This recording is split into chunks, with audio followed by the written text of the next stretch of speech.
नमस्कार दोस्तों, मैं प्रताप और आप देख रहे हैं भोजपुरी यूपी बिहार। बिहार में लोकसभा चुनाव के लिए सभी सियासी दलों ने तैयारी तेज कर दी है।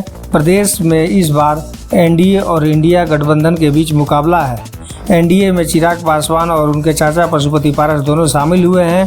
इन दोनों के बीच एनडीए की मीटिंग के बाद भी एक दूसरे के लिए तीखे तेवर देखने को मिल रहे थे।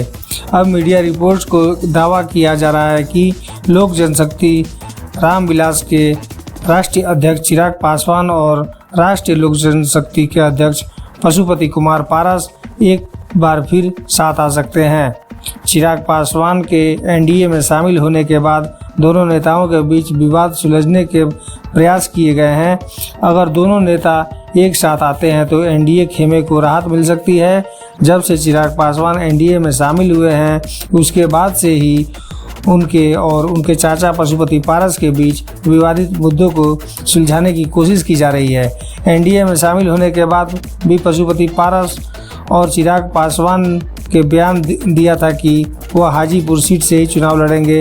दोनों नेताओं ने एक ही लोकसभा सीट से लड़ने का दावा किया था। यदि चिराग और पशुपति पारस के बीच सुलह हो जाता है तो इससे बीजेपी और एनडीए को काफ़ी फायदा होगा।